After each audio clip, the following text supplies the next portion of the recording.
శాస్త్రం మాట్లాడినప్పుడు modern day logic మాట్లాడతారు. సో అది తప్పు. శాస్త్రం ముందు శాస్త్రం నుంచి ఉంటుంది, శాస్త్రం ముందు లాజిక్ నించోదు. వీళ్ళు ఎంతసేపు ఆయనని డిఫెండ్ చేసుకునే దీంట్లోనే పడిపోయారు. కానీ ఆయన ఎక్కడ కూడా నేను వేదంలో నుంచి ఇది తీసా, నేను శాస్త్రం నుంచి ఇది తీసా, నేను అట్లీస్ట్ భగవద్గీత కూడా చదవలేదని చెప్తాను ఆయన. సంస్కృతి చదవడం కూడా నాకు ఇంట్రెస్ట్ లేదు అని అంటాడు. మరి ఎవరైతే లేని దేవతని సృష్టించారో, లేని ఆకారాలని సృష్టించారో అతను కదా ఎక్స్ప్లెనేషన్ ఇవ్వాలి. శాస్త్రపరంగా నేను ఇక్కడ నుంచి తీసుకున్నాను, కానీ ఆయన ఎప్పుడు శాస్త్రపరంగా వెళ్ళరు. అలాంటప్పుడు అతన్ని డిఫెండ్ చేయడానికి వీళ్ళెందుకు శాస్త్ర ప్రమాణం చెప్తున్నారు? కాబట్టి నేను శాస్త్రం మాట్లాడుతున్నా.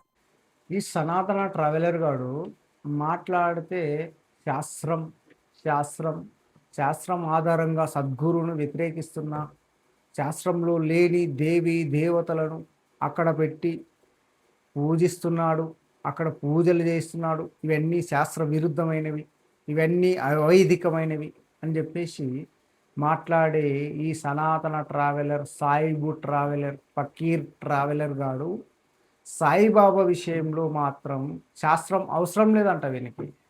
సాయిబాబా విషయానికి వస్తే వేదం అవసరం లేదంట వీనికి. సాయిబాబా విషయానికి వస్తే పురాణాలు అవసరం లేదంట వీరికి. సాయిబాబా విషయానికి వస్తే ఉపనిషత్తులు అవసరం లేదంట వీరికి. ఎవరో ఆ మహాత్ముడు చెప్పాడు, ఆ స్వామీజీ చెప్పాడు, ఆ వ్యక్తి చెప్పాడు, ఈ వ్యక్తి చెప్పాడు, ఆ పుస్తకంలో ఉంది, ఈ పుస్తకంలో ఉంది, ఇవే మాటలు మాట్లాడతాడు. సద్గురు దగ్గరికి పోయి శాస్త్రపరమైనటువంటి చర్చ చేస్తా, శాస్త్రానికి విరుద్ధంగా సద్గురు ప్రవర్తిస్తున్నాడు అని చెప్పేసి మాట్లాడతాడు.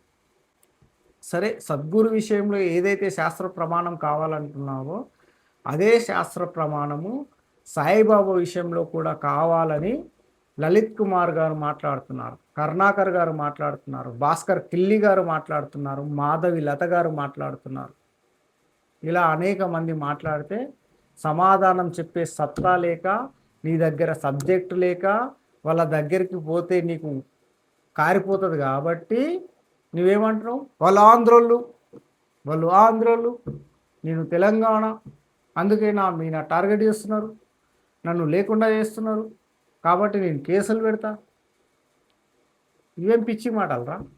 నీకు దమ్ము లేదా మాట్లాడితే? జీలో దమ్ము లేదా అంటావు కదరా? దా వచ్చి కూర్చో, లలితన్నతో మాట్లాడు.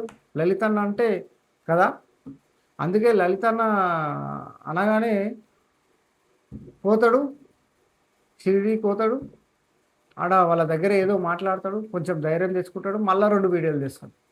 లలిత్ కుమార్ అట్లా, లలిత్ కుమార్ ఇట్లా, ఫోన్పే గూగుల్ పే అంటే వీడు ఫోన్పే గూగుల్ పే ఎందుకు పదే అంటాడంటే, వీడు అమ్మాయిలను వేధిస్తే వీడి నంబర్లు బ్లాక్ చేస్తాడు. బ్లాక్ చేస్తే వీడు ఏం చేస్తాడంటే ఆ అమ్మాయిలకు ఫోన్పేలా గూగుల్ పేలో పోయి చాటింగ్ చేస్తాడు అనమాట వీడు. అందుకే వీనికి ఎప్పుడు ఫోన్పే గూగుల్ పే అనేది గుర్తుకొస్తాయి. అందుకే ఫోన్పే గూగుల్ పే గాళ్ళు అని చెప్పేసి ఎదుటి వాళ్ళని విమర్శిస్తాడు. నిజం చెప్పాలంటే వీడే ఫోన్పే గూగుల్ పే గాడు. ఫోన్పే గూగుల్ పేలో వీడేం చేస్తాడంటే చాటింగ్ చేస్తాడు. ఎందుకంటే వీడి నంబర్ వాళ్ళు బ్లాక్ చేసి ఉంటారు కాబట్టి. అందరూ డబ్బులు పంపించుకుంటే వీడేం చేస్తాడంటే చాటింగ్ చేస్తాడు అనమాట. ఇటువంటి లుచ్చా సాయిబు ట్రావెలర్ గాడు ఈరోజు సనాతన ధర్మం గురించి నీతులు చెప్తాడు, సనాతన ధర్మం గురించి మాట్లాడతాడు.